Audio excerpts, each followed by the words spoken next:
Ang walang kapantay na martial god, unang yugto. Kabanata 2171, imposibleng makatakas.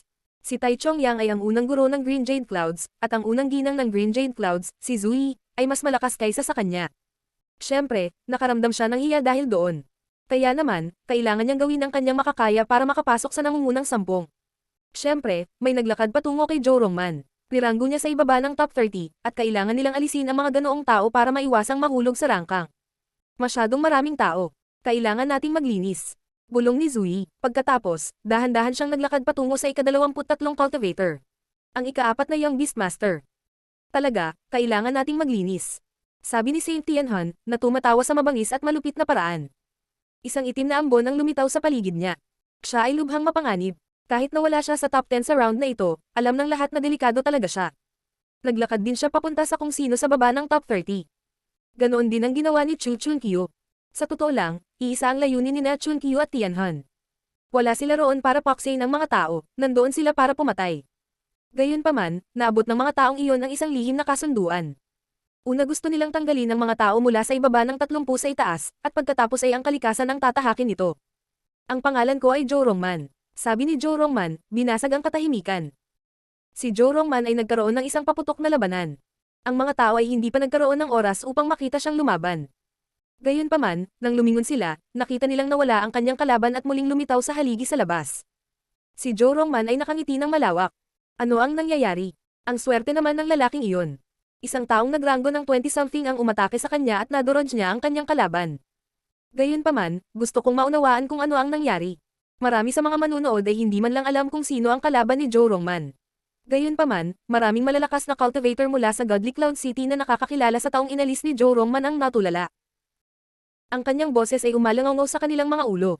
Ang pangalan ko ay Zhou Rongman. Sa sandaling iyon, naririnig ng lahat sa Godly Cloud City kung ano ang nangyayari sa battlefield. Umalangaw ang boses ng mga manlalaban sa lahat ng dako sa Godly Cloud City. Lin Feng, asar ka, sabi ng 5th Young Beastmaster. Lumitaw ang mga pakpak ng madugong dakilang rock sa kanyang likod, habang nakatitig siya kay Feng. Noong nakaraan, napakaraming tao ang humabol kay Lin Feng, ngunit nabigo sila, at nasugatan pa siya. Sa kabutihang palad, mayroon siyang iba't ibang uri ng dugo ng mga hayop, kaya mabilis siyang nakabawi. Kailangan niyang ibalik ang mukha. Hinahangaan ko ang iyong katapangan. Sabi ni Lin Feng. Inilabas niya ang layunin ng sword at pinakipot ito. Isang hindi kapani-paniwalang dami ng mga ilaw ng espada ang lumitaw. Dahan-daang bumangon si Lin Feng sa hangin at lumipat pabalik.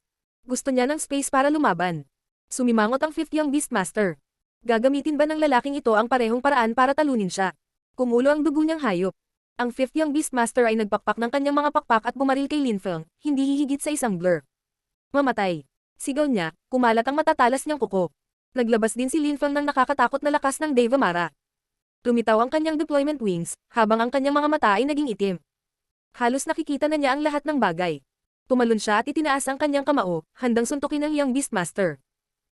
Bukod kay Zhou Rongman, walang makakalaban sa kanya sa pisikal na lakas. Nakakatakot ang Bestial Chi at ang Demon Strength. Ang 5th Young Beastmaster ay malamig na tumingin kay Lin Feng. Ang 5th Young Beastmaster ay naglabas ng matatalim na tunog. Ang kanyang mga mata ay puno ng pagpatay. Kamatayan. Malamig na sabi ni Lin Feng. Pagkatapos, lumabas ang lakas ng pagmumura sa kanyang mga mata at pumutok sa ulo ng kanyang kalaban. Sa mga mata ng halimaw, lumitaw ang pinagmulan ng 9 na Netherworlds. Ang kanyang makahayop na chi ay hinapi. Bigla siyang naging mahina. Ang mga ilaw ng Holy Spirit ay tumagos din sa kanyang mga mata. Mga Demon Holy Spirit, nanunumpa sa mga Holy Spirit, 9 na mga Holy Spirit ng Netherworld. Isang demonyong hari ang lumitaw sa ulo ng 5th Young Beastmaster. Ang hari ng demonyo ay naliligo sa pinagmulan ng 9 na Netherworlds at mukhang napakayabang. Ang sino mang magtangkang pigilan siya ay mapapahamak. Lalo pang pinahirapan ng demonyong hari ang Bestial Chi ng 5th Young Beastmaster. Walang tigil ang pag-vibrate ng mga enerhiya. Kasabay nito, itinaas ng 5th Beast ang kanyang kamao at sumuntok sa direksyon ni Lin Feng. Ang mga mata ni Lin Feng ay kasing itim ng dati. Isa pang demonyong hari ang lumitaw sa likuran niya, mabangis, may matatalas na hangin. Ang dalawang mandirigma ay patuloy na nagbanggaan, at ang mga braso ng 5th Young Beastmaster ay patuloy na kumakalis. Galit na galit siyang sumigaw, ikinapak ang mga pakpak ng kanyang dakilang rock at umatras. Gayunpaman, hindi siya pinayagan ni Lin Feng. Lalong lakas ang tumagos sa utak niya. Sa labas ng mundo, ang mga tao ay namangha at nabigla. Ang 5th Young Beastmaster ay gustong tumakas mula kay Lin Feng, ngunit si Lin Feng ay gumawa ng isang deployment spell na nakapalibot sa hayop. Napakabilis na kumilos ni Lin Feng, ang Fifth Young Beastmaster ay walang pagpipilian kundi magtiis at lumaban. Isang nakakakilabot na tili ang tumaas. Ang mga braso ng Fifth Beast ay tila mabibiyak. Kahit na parang guguho na ang lupa at langit, nagtiyaga siya. Pinagpapawisan siya ngayon, at ang kanyang espiritu ay patuloy na inaatake. Mamatay mamatay mamatay. 3 beses na sumigaw si Lin Feng, napakalakas. Pinandilatan niya ang Fifth Young Beastmaster na may pagpaslang sa kanyang mga mata, ang kanyang lakas sa kamatayan ay tila maaaring masira ang anumang bagay sa kanyang paraan. Ang Fifth Young Beastmaster ay nagngangalit ng kanyang mga ngipin habang ang kanilang mga enerhiya ay sumabog sa labanan. Nanlambot ang mga braso niya, namutla ang mukha niya. Bigla siyang nawalan ng lakas, at ang kanyang mga mata ay napuno ng kawalan ng pag-asa. Naghahanda na siyang tumakas. Mangarap pa, tumisi si Lin Feng. Ang layunin ng Fifth Young Beastmaster ay lubhang hamina. Great Dream of Life ang mga cosmic energies ay tumagos sa kanyang utak at nasira ang kanyang paghahangad. Nagsimula siyang makaramdam ng antok, nang ang dalawang nakakatakot na kamao ay gumagalaw patungo sa kanyang ulo. Tima, lumabas ka, paputok na sigaw ng Third Young Beastmaster. Ang Fifth Young Beastmaster ay bumalik sa kanyang katinoan sa gulat. Iminulat niya ang kanyang mga mata, ngunit ang lahat ay naging kadiliman sa kanyang paligid, na parabang siya ay nakahiwalay sa mundo. Nagkaroon ng pagsabog, tumulo ang dugo. Nabasag ang kanyang ulo, wala siyang oras para makatakas dahil sumabog ang kanyang ulo at nahulog siya mula sa langit. Patay na siya. Tima. Desperadong sigaw ng Third Young Beastmaster. Nakita niya ang isang guhit na espada sa kalangitan at hiniwa ang katawan ng Fifth Young Beastmaster, kahit na siya ay patay na. Kasabay nito, umatras si Lin Feng. Bumagsak ang katawan ng Fifth Young Beastmaster mula sa langit habang tumutulo ang dugo sa paligid niya. Ang bawat patak ng dugo ay naglalaman ng nakakatakot na chi. Nakatayo doon ang Third Young Beastmaster, duguan ng mga mata at namimilipit ang mata. Ang Fifth Young Beastmaster ay hindi lang naalis, siya ay napatay na. Sa labas ng mundo, ang iba pang Young Beastmasters na naalis ay maaari lamang tumingin sa galit. Anong lalaki, yun ba ang buong lakas niya? Gaya ng inaasahan, hindi naman mahina ang mga taong nasa ilalim ng ranggo. Siguradong makakatapos siya sa top 20. No wonder pinatay niya si Lei Dongtian. Bulalas ng maraming tao sa Godly Cloud City. Ang Fifth Young Beastmaster ay hindi nakatakas, at napatay. Malakas si Lin Feng. Hindi ganoon kaswert si Wuju.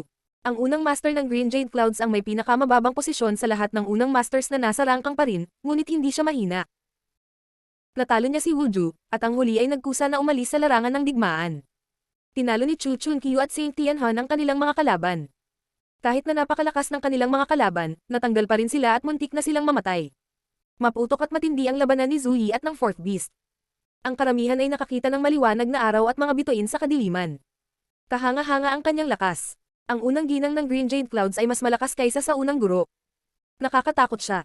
Mayroon siyang Star Battle Body, kaya maaari niyang ipatawag ang kapangyarihan ng mga bituin. Malakas talaga siya. Pagmamasid ang mga nanonood. Sa wakas ay natalo ni Zhu Yi ang ika-4 na Young Beastmaster. Sa 3 Young Beastmasters na nakapasok sa round na iyon, isa ang namatay at isa ang naalis. Ito ay isang trahedya para sa grupo. Noong una, naisip nilang babalik sila sa Dark Knight region bilang maluwalhating bayani.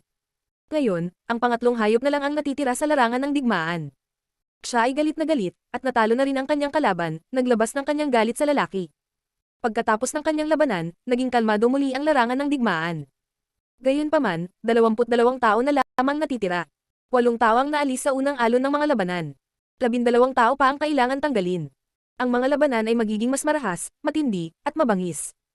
Sino ang lalaban kanino ngayon? Nagtataka ang mga manunood na nakatingin sa larangan ng digmaan. Ang 22 natitirang mandirigma ay sina Hua Qingfang. Una, Reincarnated Great Deployment Master. Pangalawa, Wu Yazi. Pangatlo, Yu Qi. Pang-4 Chu Chunkyu. Ikalima, Prinsipe Wu Qi. Ika-6, Nikang. Ika-7, Kung Mi. Ika-8, ang ikatlong hayop. Ika-9, Jiu Linghuang. Ika-10, Sui. Pang-11, San Tianhan. Ika-12, Ye Kang Zuan. Ika-13, Mara. Tubhang Tuso at Mapanganib. Pang-14, Ye. Mula sa Jiuyu's Ministry. Ika-15, Qixing Tian. Isang malakas na cultivator mula sa Sword Valley. Pang-16, Tai Chongyang. Ika-17, unang guro ng Green Jade Clouds. Jing. Ika-18, Buyan. Ika-19, unang ginang ni Jade Clouds. Feng Chen. Ika-20, Zhou Rongman. Ika-28, Lin Feng. Ika-30, ang walang kapantay na martial god, unang yugto. Kabanata 2172, Hari ng mga Anino. Sa 22 natitirang malalakas na cultivator, naging matindi ang kapaligiran. Ang mga taong naiwan sa larangan ng digmaan ay pawang nakakatakot na cultivator. Napagtanto ng mga mandirigma na si Zhou Rongman ay napakalakas. Madali niyang napatay ang isang tao na umabot sa pinakamataas na 30. Maaari ay mahina. Napatay ni Lin Fang ang 5th Young Beastmaster na nasa itaas niya, ang huli ay hindi man lang nagkaroon ng pagkakataong bumawi. Hindi man lang nagawang patayin ni Chu Chunqiu at Saint Tianhan si Lin Fang, mahina kaya siya. Sina Lin Fang at Zhou Rongman ay nakarango sa ika-30 at ika-28. Kung malakas sila, mahina kaya ang iba. Bukod kina Lin Fang at Zhou Rongman na nagrerango sa ika-30 at ika-28, ang iba ay nasa ika-1 hanggang ika-20. Sa mga taong nagrerango sa ika-20-30th, 8 ang naalis. Pinili ng pinakamalakas na cultivator na alisin ng mga tao mula sa ilalim ng 30 sa itaas. Pagkatapos noon, maraming tao ang ayaw ng makipag-away. Kahit na ang mga taong hindi ganoon kahusay ang rango sa top 30 ay hindi na nakaramdam ng pagkukusa na umatake, ayaw ng makipagsapalaran. Ayaw nilang ipakita kung gaano sila katatag. Ang lahat ng naiwan ay napakalakas, kaya't mahirap para sa kanila na itago ang kanilang tunay na lakas kung sila ay lalaban. Malamang na kailangan nilang gamitin ang ilan sa kanilang mga trump card. Maging ang third beast, kahit na labis niyang kinasusuklaman si Lin Fang, kinokontrol niya ang kanyang sarili at hindi inatake si Lin Fang. Walang sino man ang kayang kumilos ng walang ingat. Kahit na nasa iisang lugar silang lahat, hindi sila nang ahas na salakayin ang sino man at kumilos ng walang ingat. Walang gustong lumaban, kasama sina Lin Fang at Zhou Rongman. Dahil ang mga taong iyon ay walang gana makipag-away, hindi rin nila kailangang magmadali. Nanatiling kalmado at walang pakialam sina Chu Chunqiu at Tianhan. Hindi rin sila nagmamadali. Sa lahat ng malalakas na cultivator na ito, hindi naglakas loob sina Chu Chunqiu at Tianhan na isipin na sila ang pinakamagaling, di ba? Hindi siguro. Sa kasaysayan, ang pinakamataas na bilang ng unang masters na nakapasok sa nangungunang 10 ng sabay-sabay ay 3. Sa pagkakataong ito, sana magkaroon ng exception, sana ma-eliminate muna ang mga hindi first masters. Pantay-pantay na nagsalita ng mga sandaling iyon. Ito ay si Ye Kangzuan, ang unang guru ng Bright Clouds. Ang kanyang pangunahing kasanayan ay ang Hell-Destroying Blue Sky Skill. Sa listahan ng pansamantalang pagrerango, siya ay nagrerango sa ika-13. Gayunpaman, kahit na sinabi niya iyon, hindi siya pinansin ng lahat. Mayroong 22 tao dito, 14 sa kanila ay hindi unang masters. Sino ang nang-ahas na sabihin na sila ay mas mahina kaysa sa first masters? Dahil ganyan ang iniisip mo, dapat kang magkusa sa pag-atake. Sagot ng isang nanunuya. Ye Kangzuan ay umungol ng malamig at sinabi. Natural. Ang lahat ng unang masters ay madaling maalis ang isang tao. Kung gagawin natin iyon, 14 na tao ang mananatili, na nangangahulugan din na hindi bababa sa 4 na first masters ang mapupunta sa nangungunang 10. Dahil walang gustong magkusa na umatake muna, pipiliin ko ang mas mababa sa akin ng isang rango. Nang sabihin niyon ni Ye Kangzuan, lahat ay tumingin sa isang taong walang chi showing. Gayunpaman, mukhang mapanganib siya. Si Ye Kangzuan ay nasa ika-13. Ang kasunod niya ay si Mara, ika-14 na pwesto. Tumingon si Mara at pinandilatan si Ye Kangzuan. Ang kanyang itim na mga mata ay puno ng pagpatay. Medyo nakakatakot ang itsura niya. Kumislap ang kanyang silweta. Tumitaw si Mara sa kalangitan sa itaas ni Ye Kangzuan. Si Ye Kangzuan ay tumalon pasulong at bumangon din sa hangin. Ang mga tao sa Godly Cloud City ay nanginginig. Nakakagulat na pinili ni Ye Kangzuan si Mara. Kawili-wili. Si Mara ay mula sa Godly Cloud City, at si Ye Kangzuan ay isang first master. Sino ang mananalo? Nagtataka ang maraming tao, na nakatingin sa kanilang dalawa. Ito ay isang mahalagang labanan. Isang nakakatakot na chi ang lumabas sa katawan ni Ye Kangzuan at napuno ng hangin. Isang asol na langit ang lumitaw sa likuran niya. May alam siyang nakamamatay na blue sky skill, naging kanya ang langit noong lumaban siya. Siya ang unang guro ng maliwanag na ulap, ngunit kung minsan ay tinatawag din siyang Diyos ng kamatayan ng maliwanag na ulap. Isang anino ang lumitaw sa likod ni Mara. Isang nakakatakot na layunin ng hari ang lumabas mula sa anino habang ito at ang kanyang katawan ay nagsasapawan. Ang kanyang katawan ay lumitaw na hindi malinaw, na para bang maaari siyang mawala anumang oras. Nagulat si Ye Kangzuan. Tinawag si Ma na King of Shadows sa Godly Cloud City. King type na katawan. Si Ye Kangzuan ay namangha. Hinamon niya ang isang taong may king type na katawan, isang assassin king type na katawan. Dahan-daang naglakad si Mara papunta sa kanya, pagkatapos ay nawala sa anino. Si Ye Kangzuan ay umaaligid doon habang pinalilibutan siya ng mga anino. Ang kanyang mukha ay nagbago ng husto sa pagtataka. Si Mara, ang hari ng mga anino, ay nawala. Ang taong hinamon niya ay isang assassin, katulad niya, at mas mapanganib pa. Lumiwanag ang bughaw na langit, sumasalamin sa lupa at langit. Isang hindi kapanipaniwalang dami ng chi ang lumitaw sa paligid ni Ye Kangzuan, na naglalaman ng lakas ng 10,000 bagay ng paglikha, na gumugulo sa cosmos. Nanghihiram siya ng lakas hanggat kaya niya mula sa lupa at langit. Isang nakamamatay na chi ang lumabas sa kanyang katawan at napuno ng hangin. Itinaas niya ang kanyang kamao, pinaghalo ang kanyang lakas ng daw dito. Madali niyang mapatay ang isang emperador sa tuktok ng Huang Chi layer sa ganoong uri ng lakas. Ngunit ngayon ay napapaligiran na siya ng mga mapanganib na anino. Hindi niya alam kung nasaan ang kalaban niya. Isang assassin na may king type na katawan sa tuktok ng Huang Chi layer. Nakatitig si Lin Feng sa mga anino. Naunawaan ng lahat na si Mara ay isang nakakatakot na cultivator sa sandaling iyon. Si Ye Kangzuan ay umatake sa lahat ng direksyon at tumakbo pabalik. Sa kanyang harapan, kumikinang ang mga ilaw, at kumikinang ang matatalim na espada. Halika dito. Malakas na sigaw ni Ye Kangzuan. Sa paligid niya, walang tigil na kumikinang ang mga ilaw. Milyon-milyong thread ng layunin ang napuno ng hangin. Kasabay nito, lumitaw ang mga anino at ang nakamamatay na layunin ay lumipat patungo kay Ye Kangzuan. Itinaas niya ang kanyang mga kamao at tumingin sa paligid. Sa sandaling iyon, ang mga ilaw ay bumaba mula sa langit patungo sa kanyang ulo. Sirain. Ang mga mata ni Ye Kangzuan ay kumikinang. Galit na galit siya. Pinagsama-sama niya ang lakas ng asol na langit sa kanyang mga kamao, at ang lupa at langit ay nanginag. Ang mga nakakatakot na suntok ay sumugod sa kalangitan na may kahangahangang puwersa. Kasabay nito, maraming ilaw ang sumabog. Hindi na niya napigilan ang mga ito. Isang mahinang nakikitang liwanag ang sumayaw patungo sa kanya. Nakatitig ang lahat sa labanan, ngunit walang makapagsabi kung saan nanggaling ang liwanag. Ang unang guro ng Bright Clouds, si Ye Kangzuan, ay matatalo. Namangha si Lin Feng. Si Mara ay isang assassin sa tuktok ng Huang Chi layer, at lubos na nakamamatay. Ang kanyang mga kakayahan sa anino ay umabot sa rurok ng pagiging perpekto.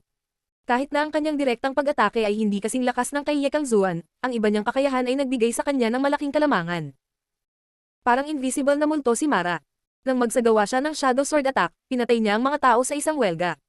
Gumamit din siya ng nakamamatay na deployment spell, kaya tiyak na matatalo si Ye Kangzuan sa madaling panahon. Si Ye Ying ay mula sa Jiuyu's ministry. Naglakad siya patungo kay Zhou Rongman, hindi na nanonood ng labanan. Hindi ipinakita ni Zhou Rongman kung gaano siya kalakas.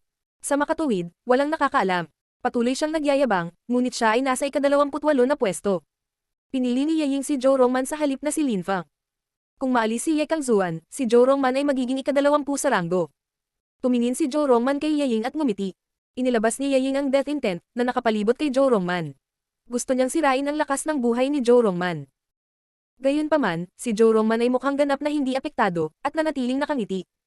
Siya ang ika-333 na anak ng Zhou clan, tila wala siyang partikular na kakayahan, malakas lang siya. Naglakad si Zhu Yi patungo kay Buyan, sila lang ang dalawang first ladies na nakapasok sa top 30. Naniniwala si Zhu Yi na sapat na ang isang first lady. Kailangan niyang talunin siya. Nagtungo si Yi Qingtian patungo kay Lin Feng. Sa bawat paghakbang niya, isang nakakatakot na dami ng layunin ng sword ang umuugong sa paligid niya. Pagkatapos ng 3 hakbang, ang kanyang sword intent ay umalangaw sa lupa at langit. Ang lugar sa paligid niya ay naging Sword Valley, isang sword world. Sasalakayin ni Yi Qingtian si Lin Feng. Si Lin Feng ay malas. Gayunpaman, kung manalo siya, ika-20 siya. Makikita natin kung gaano katagal kayang labanan ni Lin Feng ang mga diskarte sa espada ni Yi Qingtian. May mga nagdaldal. 4 na laban ang nagsimula sa parehong oras. Ang unang labanan na natapos sa 4 na iyon ay hindi ang laban ni Ye Kangzuan at Mara, ito ay kay Ye Ying at Zhou Rongman. Hindi malinaw na nakita ng karamihan ang nangyari. Natagpuan nila ang buong bagay na kakaiba, lalo na ang mga tao mula sa Godly Cloud City. Napapikit na lamang sila, at pagkamulat muli ng kanilang mga mata, tapos na ang labanan. Nakita nila si Ye Ying na lumakad papunta kay Zhou Rongman, at pagkatapos noon ay nagpakita siya sa labas. Maswerte ba si Zhou Rongman? O mahina si Ye Ying? Kung tutusin, wala silang masyadong alam tungkol sa Jiuyu's ministry. Hindi kilala ng mga taong hindi mula sa Purple Cloud si Ye Ying. Mukha silang natuwa. Natalo si Ye Ying. Natalo rin si Ye Kangzuan. Sa sandaling iyon, isa pang labanan ang natapos. Ang unang guro ng Bright Clouds, si Ye Kangzuan, ay inalis ni Mara mula sa Godly Cloud City. Maraming tao ang nagbuntong hininga. Gaya ng inaasahan, napakalakas ng mga tao mula sa Godly Cloud City. Tinalo ni Mara ang isang unang guro. Sa 9 na First Masters, 7 ang natira. Ngunit sa sandaling ito, 20 tao ang naiwan at sa lalong madaling panahon, 2 pa ang maaalis. Ang mga tao ay kumbinsido na sina Lin Feng at Buyan ay aalisin. Ang walang kapantay na martial god, unang yugto. Kabanata 2173, namatay ang talo. Si Zhu Yi ay may Star Battle Body, kaya niyang ipatawag ang kapangyarihan ng mga bituin. Sa paligid niya ay kadiliman at mga bituin. Gaya ng inaasahan ng karamihan, si Buyan ay inaapi. Si Zhu Yi ay ang unang ginang ng Green Jade Clouds. Si Buyan ang unang ginang ng Jade Clouds. Gayunpaman, si Zhu Yi ay mas malakas kaysa sa unang master ng Green Jade Clouds, at sa makatuwid, mas binibigyang pansin ng mga tao ang kanyang laban kaysa sa labanan ni Ye Kangzuan at Mara. Kasabay nito, si Yi Qingtian, ang malakas na cultivator ng Sword Valley, na ang pansamantalang ranggo ay 16, ay naglalakad pa rin patungo kay Lin Feng, naglalabas ng nakakatakot na enerhiya na naging isang bagyo. Tanging sword energies ang nasa paligid niya. Mabagal ding lumakad si Lin Feng. Ang kanyang espada na si Chi ay umabot sa langit. Patuloy niyang pinalamutian ang isang nakakatakot na dami ng sword chi sa kanyang mga kamay. Ang siyam na salita ng kanyang inkantasyon ay lumitaw at lumutang sa kanyang paligid. Sila ay sumasalamin sa lupa at langit. Nanginginig ang cosmos habang pumapalibot kay Linfang ang siyam na salita. Umikot ang mga ilaw at pumasok sa kanyang sword intent. Kasabay nito, pinalamutian ni Linfang ang lahat ng uri ng mga Holy Spirit. Gamit ang kapangyarihan ng kanyang inkantasyon, hiniram niya ang kapangyarihan ng lupa at langit. Hindi siya mabilis na naglakad, tulad ni Yi Qingtian. Maya-maya ay naglakad siya patungo sa kanyang kalaban. Tumayo ang iba para bigyan sila ng space para lumaban. Ang 2 taong iyon ay may malakas na layunin ng sword. Bulalas ng mga nanonood. Pareho nilang hiniram ang lakas ng lupa at langit at pinalapot ito, ang kanilang lakas ay umalangaw sa parehong bilis ng mundo. Pareho nilang pinagsanib ang kanilang chi at lakas kasama ang lakas ng kanilang espada. Pareho silang nasa mundo ng espada, isang mundo kung saan mga espada lang ang umiiral. Isang matalim na espada na mapanakop ang lahat ang lumitaw sa kamay ni Yi Qingtian. Pinagsama niya ang kapangyarihan ni Dao sa kanyang espada. Ang kanyang espada ay matalas at kakaiba, naglalaman ng lakas ng cosmos. Ang buong katawan ni Yi Qingtian ay naging isang espada. Pabagal-bagal ang lakad niya. Gayunpaman, sa bawat oras na gumawa siya ng isang hakbang, ang kanyang sword intent ay nagiging mas matindi. Ang kanilang mga espada ay hindi pa nagbanggaan, ngunit ang kanilang lakas ay maaaring pumatay ng mahihinang tao kung sila ay tatayo sa layong 1,000 metro. Ipinagpatuloy ni Linfang ang pagpapakawalan ng layunin ng sword. Walang nang ahas na lumakad sa pagitan nila, ang kanilang mga kaluluwa ay maaaring maghiwa-hiwalay sa loob ng ilang segundo. Pareho silang kahanga-hanga. Ang lakas ng deployment ni Linfang ay nagsimula ring mag-intertwine ng sa kanyang mga enerhiya, ang kanyang layunin ay naging mas malakas. Isang malamig na liwanag ang bumungad sa kalangitan patungo kay Linfang, isang puyo ng tubig na sumusunod sa likod nito. Ang malamig na liwanag na iyon ay isang espada. Kasabay nito, binitawan din ni Linfang ang kanyang espada. Napapaligiran ito ng 9 na salita ng kanyang inkantasyon. Kasabay nito, ang mga tao ay nagkaroon ng impresyon na sila ay nahuli sa isang ilusyon, at ang mga ilaw ay tumigil. Nagkaroon ng nakakatakot na pagsabog. Sa pagitan ng 2 mandirigma, nagbanggaan ang mga ilaw ng espada, ngunit ang layunin ng sword ay nagpatuloy sa paglipat patungo kay Yi Qingtian. Paano ito posible? Sigaw ni Yi Qingtian. Wala siyang oras para mag-react. Pinaandar niya ang cetro gamit ang kanyang kalooban, nakangisi habang siya ay nawala. Pagkaraan ng ilang segundo, muli siyang nagpakita sa isang halijing bato. Ang kanyang chi ay lumulutang pa rin sa kanyang paligid. Tumutulo ang malamig na pawis sa kanyang mukha. Hindi siya makapaniwala. Nagbanggaan ang kanilang mga espada, bakit nagpatuloy ang sword ni Linfang sa kanya? Maaaring namatay siya. Galit na galit siya at bigo. Siya ay isang cultivator ng espada. Ang kanyang katawan ay isang espada. Matagal na siyang tumigil sa paggamit ng mga armas. Hindi pa siya natatalo laban sa isa pang cultivator ng espada hanggang sa labanang ito. Nanalo si Linfang, at nanalo siya gamit ang mga atake ng espada. Bulungan ng mga tao mula sa Godly Cloud City. Nagulat sila. Natalo si Yi Qingtian laban kay Linfang. Gumamit si Linfang ng pisikal na lakas para talunin ang 50th Beastmaster. Gumamit siya ng mga atake ng espada upang talunin si Yi Qingtian. Kahanga-hanga ang flexibility na iyon. Tinalo ni Zhu Yi ang unang ginang ni Jade Clouds. 18 tao na lang ang natira. Si Linfang ngayon ay nasa ika-18 ranggo. Lampas iyon sa inaasahan ng maraming tao. Sa mga manlalaban, sina Linfang at Zhou Rongman ay nasa ilalim ng ranggo. Sa makatuwid, naisip ng karamihan na mabilis silang maalis. Ang katotohanan, gayunpaman, ay napatunayan kung hindi.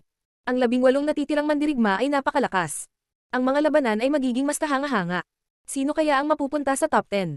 8 tao pa rin ang kinailangan na alisin, ngunit sino? Si Tai Chongyang ay ang unang master ng Green Jade Clouds, ngunit hindi siya kasing lakas ni Zhu Yi, First Lady ng Green Jade Clouds. Sa makatuwid, kahit na siya ay napakalakas, malamang na siya ay maalis. Si Linfang at Zhou Rongman ay napakalakas, maaari silang maging mas malakas kaysa sa ilan sa mga natitirang mandirigma. Gayunpaman, hindi sila makakapagtapos sa nangungunang 10. Puno na ang top 10, kung tutuusin. Si Zhu Yi lang ang maaaring magtanggol ng isang tao at mapunta sa nangungunang 10. Tumanggo ang karamihan sa isa't isa. Sa panahon na kailangan para magsunog ng joystick, walang umatake ng iba. Naghintay ang mga taong nasa top 10 na. Kung sino man ang magkusa na atakihin sila, lalaban sila. Kung hindi ay hindi nila gagawin.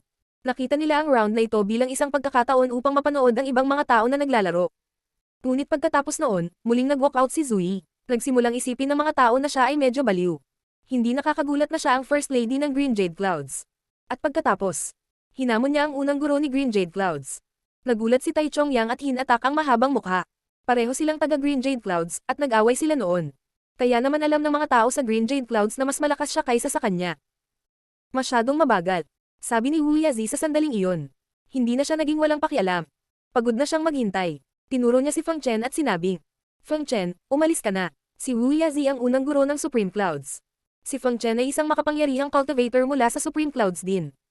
Kaya naman, nang ituro siya ni Wu Yazi, alam niyang madali niyang matatalo si Feng Chen, kaya inutusan niya itong umalis. Si Feng Chen ay mukhang maayos. Naglakad lang siya papunta kay Wu Yazi. Naabot na niya ito, alam niyang mas magiging matindi ang mga laban.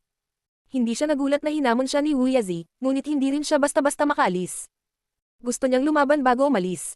Tumiti ng malupit si Saint Tianhan. Naglakad siya patungo kay Jing, kumikinang ang mga mata sa kasamaan. Sa kasamaang palad, ito ay ang pagpupulong ng kontinente ng siyam na ulap. Kung hindi, masisiyahan akong makipaglaro sa ibong ito. Bahagyang nagbago ang ekspresyon ni Jing. Tumingin siya pabalik sa kanya nang malamig nang lumitaw sa kanyang isipan ng isang napakagandang phoenix sword. Nagsimulang mag-apoy ang paligid niya. Ang espadang iyon ay gawa sa lakas ng phoenix, ngunit ang kanyang chi ay tila malamig sa yelo habang pinupuno nito ang hangin. Mag-ingat ka, si Saint Tianhan ay dating isang Saint Emperor, nabuhay siyang muli salamat sa isang Fred ng kaluluwa na nakaligtas sa mahabang panahon. Mayroon siyang mga nakakatakot na spell, alam pa niya ang ilang Saints techniques. Telepatikong sabi ni Lin Feng kay Jing. Tumingin si Jing kay Lin Feng at malamig na sinabi. Hindi ko kailangan na ipaalala mo sa akin iyon. Nanigas ang mukha ni Lin. Ang babaeng ito ay maliit, laban sa lahat ng inaasahan. Marahil ay dahil malapit sila ni Qing Feng.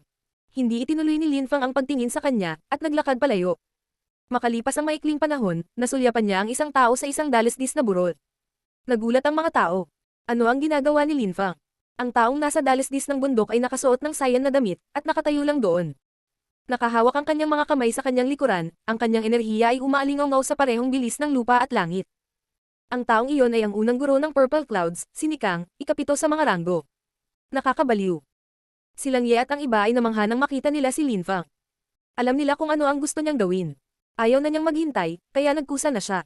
Halika dito. Mahinahong sabi ni Lin Feng. Ang mga tao sa Godly Cloud City ay nanginginig sa pananabik. Hinahamon ni Lin Feng si Nikang, ang unang guro ng Purple Clouds. Kahit na nanalo si Lin Feng ng dalawang mapaghamong laban, si Nikang ay higit, mas malakas kaysa sa dalawang kalaban na nakalaban niya noon. Siya ang unang guro ng Purple Clouds, kaya niyang guluhin ang kamalayan at kaluluwa ng mga tao. Alam nilang lahat na tinulungan ni Nikang sina Chu Chunqiu at Saint Tianhan na salakayin ang mga kaibigan ni Lin Feng. Ang ilan sa kanyang mga kaibigan ay muntik nang mamatay. Ngayon, nagkusa si Lin Feng na hamanin si Nikang. Kung nanalo si Lin Feng, si Nikang ay matatanggol at hindi matatapos sa top 10. Posible ba iyon, bagaman? Akala ng karamihan ay alam ni Lin Feng na hindi siya makakapagtapos sa nangungunang 10, kaya ito ang paraan niya para subukan sa huling pagkakataon. Kung nanalo siya, nasa top 10 siya, kung natalo siya, hindi mahalaga. Medyo malakas ka, pero hindi mo ako kayang ipaglaban sa Onion One. Sa tingin mo may pagkakataon ka? Mahinahong sagot ni Nikang. Hindi siya kumikibo kahit tinawag siya ni Lin Feng. Sinubukan lang niyang magmukhang kahanga-hanga at kahanga-hanga. Nakikita kong naglakas loob kang tumayo dyan sa harapan ko dahil alam mong madali tayong makakatakas gamit ang cetro. Kung hindi, hindi ka maglalakas loob. Sabi ni Nikang ng palihim. Nang marinig siya ni Lin Feng, nagulat siya. Tumiti siya at sinabing, walang problema, maaari nating hilingin sa organizer na gumawa ng isang pagbubukod, sa palagay ko. Tanungin natin kung kaya nating lumaban hanggang kamatayan. Tanungin mo ang manghuhula kung kaya nilang lumaban hanggang kamatayan o hindi. Ang matatalo ay mamamatay. Nagulat ang mga nanonood. Baliw talaga ang lalaking iyon. Kausap niya ang First Master ng Purple Clouds. Kahit na hindi siya ang pinakamahusay sa lahat ng unang Masters, siya ay napakalakas, walang duda. Ang walang kapantay na Martial God, unang yugto. Kabanata 2174, 9 Netherworld's Power. Tumingin si Nikang kay Lin Feng, hindi talaga makita kung ano ang iniisip niya. Gayunpaman, siya ang unang guro ng Purple Clouds, kaya niyang gawing magulo ang langit at ang mga kaluluwa ng mga tao. Ngayong may humahamon sa kanya sa isang labanan hanggang kamatayan, tumanggi ba siya? Ang matatalo ay mamamatay walang pakialam na sang-ayon ni Nikang. Itinaas ni Lin Feng ang kanyang ulo at tumingin sa manghuhula. Sabi ng manghuhula, tinatanggap ko, kung may gumamit ng cetro para lumabas, papatayin ko siya ng personal. Tumanggo si Lin Feng at muling tumingin kay Nikang. Ang estilo ng pakikipaglaban ni Nikang ay katulad ng kay Ying Cheng. Gayunpaman, ang kanyang mga pag-atake ay higit, mas malakas. Ang kanyang lakas ay maaaring dumami salamat sa kanyang mga kakayahan. Kahit na ang kanyang paunang lakas ay pinarami lamang ng 2, iyon ay mapanganib na.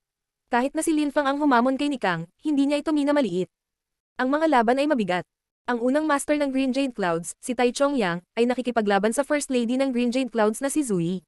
Naglalaban din ang dalawang pinakamalakas na cultivator ng Supreme Clouds. Si Saint Tianhan ay lumalaban kay Jing. Si Lin Feng ay lalaban sa unang guro ng Purple Clouds, si Nikang.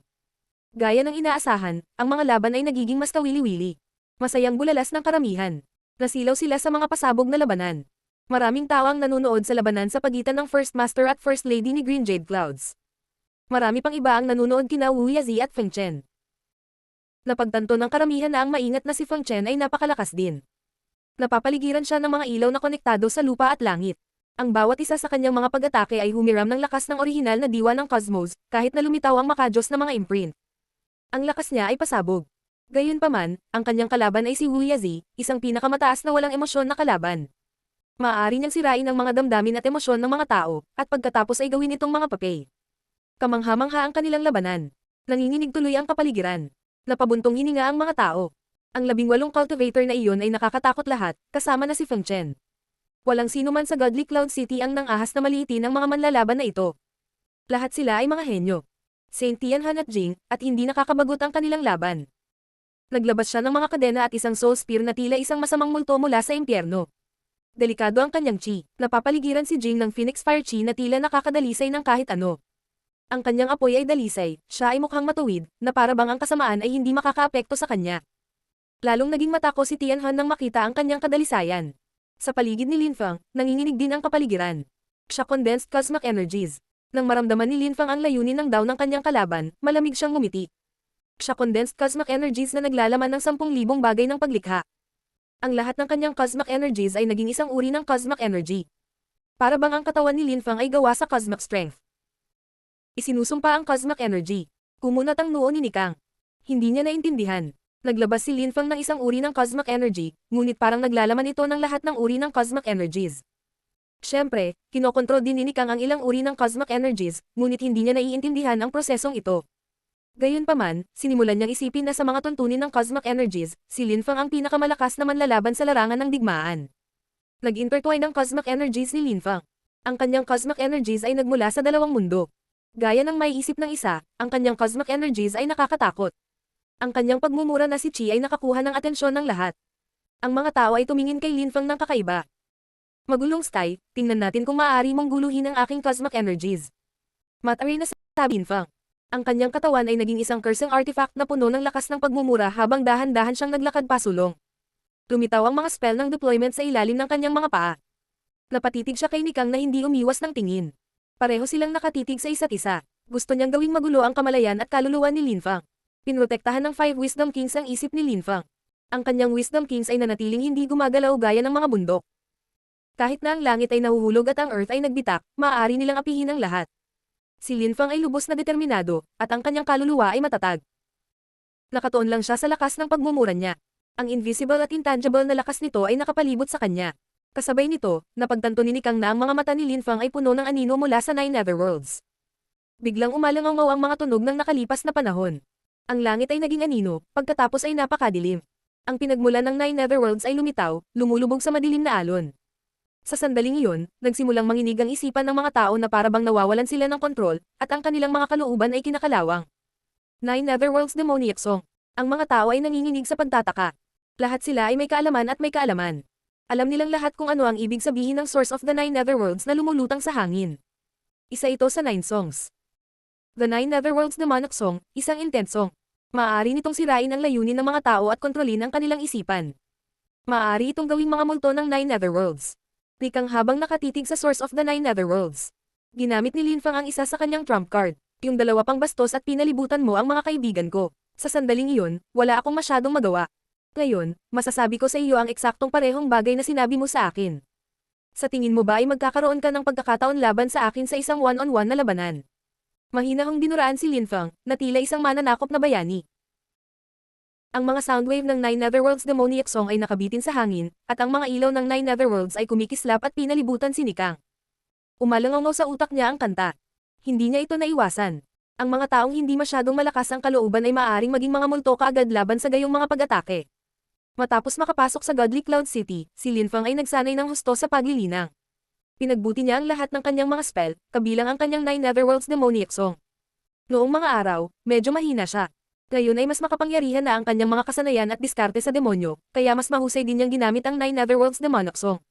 Ang 9 Netherworlds Demoniac Song ay perpekto kapag ginamit kasama ng lakas ng pagmumura.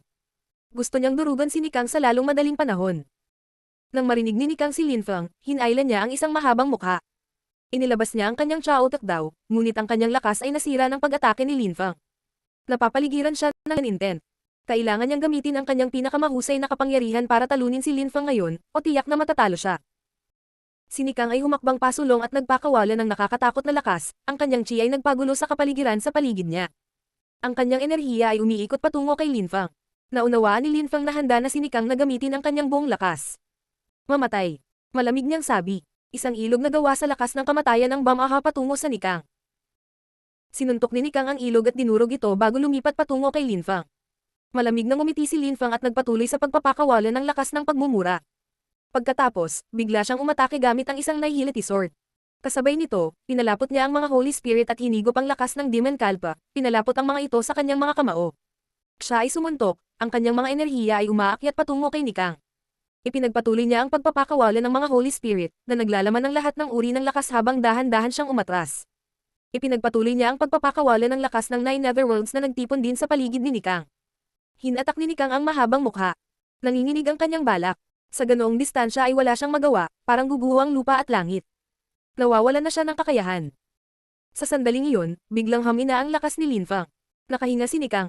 At pagkatapos ay narinig niya ang isang nakakatakot na boses na nagsabi. Matulog ka na, hindi ka tugma sa akin. Ang boses na iyon ay naglalaman ng lakas ng Dream of Life. Pakiramdam ni Nikang ay parang bigla siyang nahiwalay sa mundo. Natutulog siya. Hindi, nakakaasar ka na, sabi ni Nikang. Siya ang unang guro ng Purple Clouds. Kahit na kinakaagnasan ang kanyang kalooban, kaya niyang manatiling kalmado at kontrolin ang sarili. Hindi siya nakatulog. Nabubulok ang iyong hangarin. Ikaw ay mabagal. Siguradong matatalo ka sa labanang ito. Hindi ka makakatakas. Dito ka mamamatay sa pagpupulong ng kontinente ng siyam na ulap. Deklara ni Lin Fang. Umalangaw ang kanyang boses sa bungo ni Nikang habang patuloy niyang kinakain ang kalooban ni Nikang.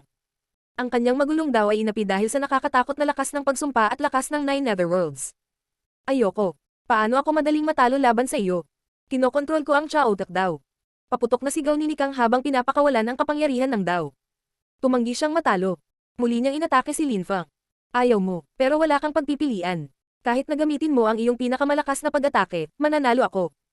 Sinabi ni Lin Fang. Kumunat ang noo ni Nikang.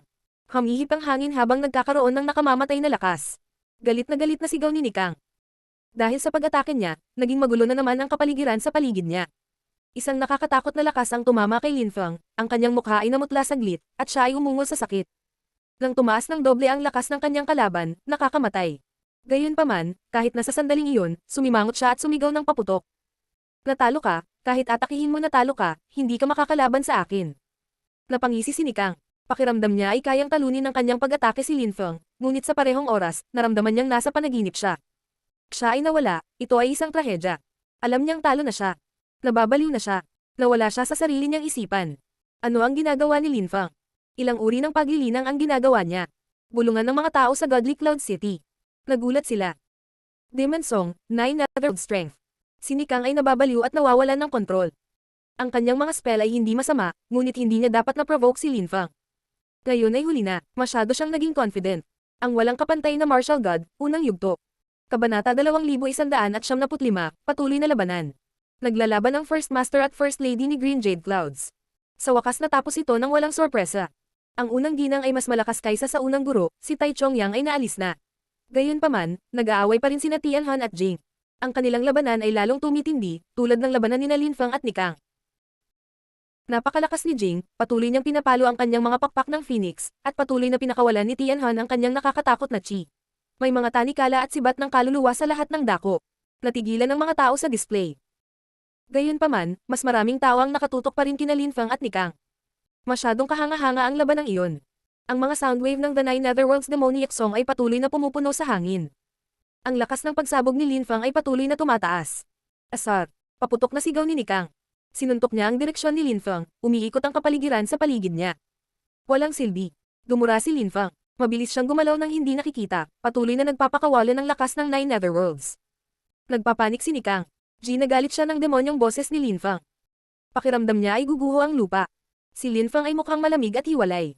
Naglabas siya ng kaunting lakas ng hangin at sinabi sa malademonyong boses. Nikang, natalo ka. Masyado kang mahina para sa meeting of the continent of the Nine Clouds. Natanggal ka na, matulog ka na. Matulog, magpakailanman. Ang Great Dream of Life ay biglang gamulong sa kanya ang mga cosmic energies. Pagod talaga si Nikang, antok na siya. Gayunpaman, determinado siya, at pinilit niyang manatiling gising. Hindi pa tapos ang laban. Tahimik na lumapit si Lin Feng nang hindi siya napapansin ni Nikang, patuloy na naglalabas ng pangarap na cosmic energies. Gusto niyang patulugin ng tuluyan si Nikang. Ang paghahangad ni Nikang ay talagang nasa bingit ng pagbagsak. Ang hangarin ng espada ay bumagsak sa kalangitan, umuugong ng galit na galit nang lumitaw ang mga ilaw ng demonyo. Matulog ng walang hanggan. Utos ni Lin Feng. Marahas na umalangaw ang kanyang boses sa bungo ni Nikang. Nanginginig ang lupa, at biglang tumaga ang isang espada sa unang guro ng Purple Clouds. Ang kanyang kaluluwa ay nagkalat. Ito ang ikatlong cultivator na natalo ni Lin Feng.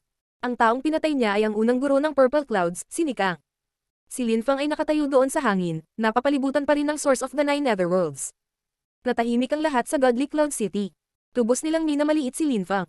Talagang may potensyal siyang makatapos sa top 10, ngayon na ang isa sa mga cultivator ng top 10 ay kamamatay lang sa kanyang mga kamay. Unti-unting nawala ang Source of the Nine Netherworlds, at bumalik sa normal muli ang kapaligiran sa paligid niya. Sa apat na laban, tanging ang labanan ni Tianhan at Jing ang nagpatuloy. Dahan-daang lumingon si Lin Feng at pinanood sila. Ginamit na ni Tianhan ang mga diskarte ni Saint. May mga nakamamatay na kadena ng kaluluwa na umiikot sa paligid niya. Kahit na mula sa distansyang iyon, may impresyon si Lin Feng na maaaring umalis ang kanyang kaluluwa sa kanyang katawan. Nasa ilalim ng matinding pressure si Jing. Sa sandaling iyon, idinikit ni Jing ang kanyang Phoenix Sword sa lupa at dahan-daang naglakad pasulong. Mukha siyang baliw kaya napatigil si Saint Tianhan. Gusto mong mamatay. Magulo ang buhok ni Jing sa hangin, tila mga hibla ng apoy. Siya ay mukhang mapangwasak na nakakapukaw, naliligo sa apoy. Ang tanging layunin niya ay ganap na pagkasira. Ang lakas ng kaluluwa sa paligid niya ay hindi nakasira sa kanya. Tinitigan ni Tianhan si Jing sa mga mata, at nanginginig sa takot. Nakakabaliw ang babaeng ito. Tumigil ka sa pakikipag-away. Sigaw ni Tianhan, tinatakpan ang kanyang takot sa galit. Naalala niya ang kanyang chi, at tumigil si Jing sa paggalaw. Kumalat din ang apoy niya. Hindi pa tapos ang laban nila, pero hindi nila kayang talunin ang isa't isa.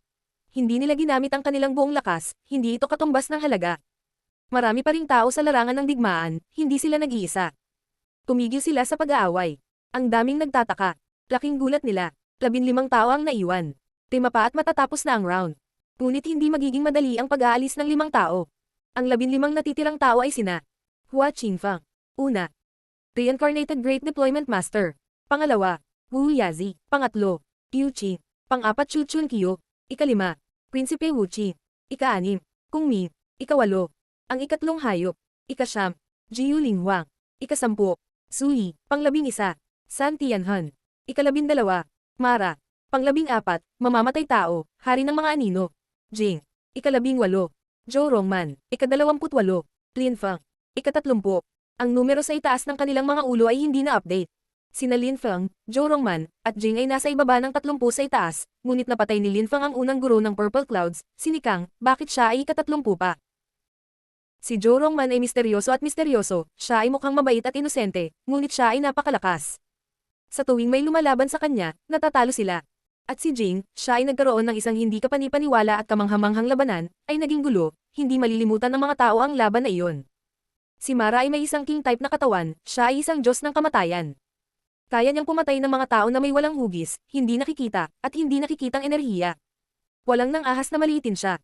Ang mga pag-atake ng kaluluwa ni Saint Tianhan ay nakakatakot, lahat ay natatakot sa kanya. Madali bang maalis ang 5 taong iyon?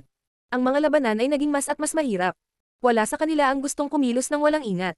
Sino ang gustong makipagsapalaran? Walang tao. Nakipaglaban pa lang si Nikang kay Lin Feng, at namatay. Nabalot ng nakakatakot na katahimikan ang kapaligiran. Si Hua Qingfang lang ang nakatayo sa tuktok ng burol, na parang walang kinalaman sa kanya ang lahat ng ito. Ganoon din ang ginawa ng Spiritual Deployment Body, hindi man lang siya nasangkot. Para sa kanya, ang mga laban na ito ay isang pag-aaksaya ng oras. Sino ang haamon sa kanya, gayunpaman. Maging ang mga tao mula sa Godly Cloud City ay walang ideya kung ano ang maaaring mangyari sa sandaling iyon. Bukod sa mga taong hindi maalis, ang iba ay magpapatuloy sa pakikipaglaban. Walang mga mahina. Ang ilan sa kanila ay nag-isip na si Zhou Rongman ay maaaring maalis, gayon din si Kung Ming na nasa ika-8 ranggo. Kahit na ang Buddhist monghe ng Holy Mountain ay nagtatamasa ng isang mahusay na reputasyon, hindi alam ng mga tao kung gaano siya kalakas sa mga labanan, kaya naisip ng ilang tao na maaari siyang maalis. Pagkaraan ng ilang minuto, sa tuktok ng isang burol sa di-kalayuan, tumayo si Hua Qingfeng, ang kanyang damit ay kumikislap sa hangin, at binasag ang katahimikan. Hindi mo kailangang lumahok sa pagpupulong ng kontinente ng 9 na ulap. Umalis ngayon. Ang mga tao ay namangha. Sino lang ang kausap ni Hua Qingfang? Dahan-daang lumingon si Jing at tumingin kay Hua Qingfang. Kinausap niya ba siya? Isa pang labanan. Walang pakialam na sabi ni Jing. Tumingin siya sa third young Beastmaster. Gusto niyang labanan siya ng husto dahil si Qingfang ay nasugatan niya. Kahit nanalo siya, kailangan niyang umalis. Halika dito. Malamig na sabi ni Jing sa third young Beastmaster. Dahan-dahan siyang bumangon sa hangin. Isang huling laban. Dahil may gustong lumaban si Jing, naghanda rin si Zuyi na lumaban. Hindi niya hinamon ang sino mang mas mataas sa kanya sa listahan ng rangkang, at hindi niya pinili ang Diyos ng kamatayan na may king-type na katawan. Hindi rin niya pinili si Lin Fang. Tumingin siya kay Zhou Rongman. Ang kanyang pisikal na lakas ay hindi kapani-paniwala, ngunit hindi siya natatakot sa mga taong may mahusay na pisikal na lakas. Ang pisikal na lakas ni Lin Fang ay hindi kapani-paniwala, siya ay nagtataka kung gaano kalakas si Zhou Rongman kumpara sa kanya sa mga tuntunin ng pisikal na lakas. Si Zuyi ay nagpakita sa harap ni Zhou Rongman at nagsabi, "Ipakita mo sa akin ang iyong tunay na lakas." "Ang pangalan ko ay Zhou Rongman." Sabi ni Zhou Rongman, masayang nakangiti. Masaya siyang may naghamon sa kanya. "Alam kong ang pangalan mo ay Zhou Rongman." Sabi ni Zuyi, ang lalaking ito. Hindi siya nakaimik. "Gusto ko lang natandaan mo, dahil huling laban mo na ito. Huwag mong kalimutan ang pangalan ko kapag umalis ka." Sabi ni Zhou Rongman, napakamot ng ulo at nakangiti sa simple at tapat na paraan. Inilibot ni Zuyi ang kanyang mga mata, hindi siya nakaimik. Malamig niyang sinabi, "Mag-away tayo." Pagkatapos nito, lumitaw ang mga bituin, naglaho ang paglubog ng araw, at pinalitan ng dilim at mga bituin ang kalangitan. Ito ang kanyang ikaapat na tunggalian. Saint Tianhan ay sumugod din kay Kung Ming.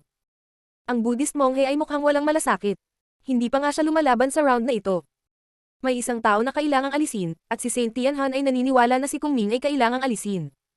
Pagkatapos ng lahat, ang iba ay hindi madaling target, kabilang si Lin Fang. Hindi inakala ni Saint Tianhan na magiging ganoon kalakas si Lin Fang. Napatay pa niya si Nikang.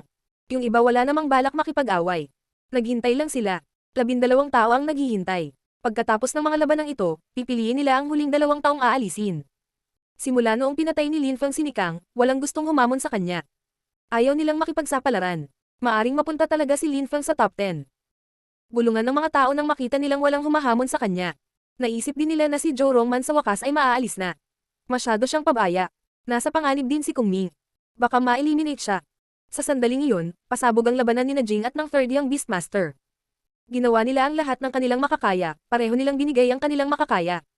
Ang pangatlong young Beastmaster ay nagpakpak ng kanyang mga pakpak ng dugo, si Jing ay nagpakpak ng kanyang mga pakpak ng Phoenix. Pareho silang mas mabilis kaysa sa mata. Hindi man lang nasundan ng mga tao ang kanilang laban. Gaano kalakas, sino ang babaeng iyon, Jing? Akala ng maraming tao. Ang kanilang labanan ay nakakuha ng atensyon ng mga tao. "Ang pangalan ko ay Zhou Rongman." Sabi ng isang boses sa sandaling iyon. Ang mga tao ay natigilan, nagulat, pagkatapos ay natulala. Tumingon sila at napagtanto na wala ng tao sa harap ni Zhou Rongman, ang kanyang kalaban ay nasa labas na sa kanyang Halijing bato. Unang ginang ng Green Jade Clouds, Zuyi. She looked caught in disbelief, hindi siya makapaniwala sa nangyari. Ang boses ni Zhou Rongman ay umaalingaw pa rin sa kanyang isipan. Sa wakas, napagtanto ng karamihan na hindi lang si Lin Fang ang kanilang minamaliit. Minamaliit din nila si Zhou Rongman.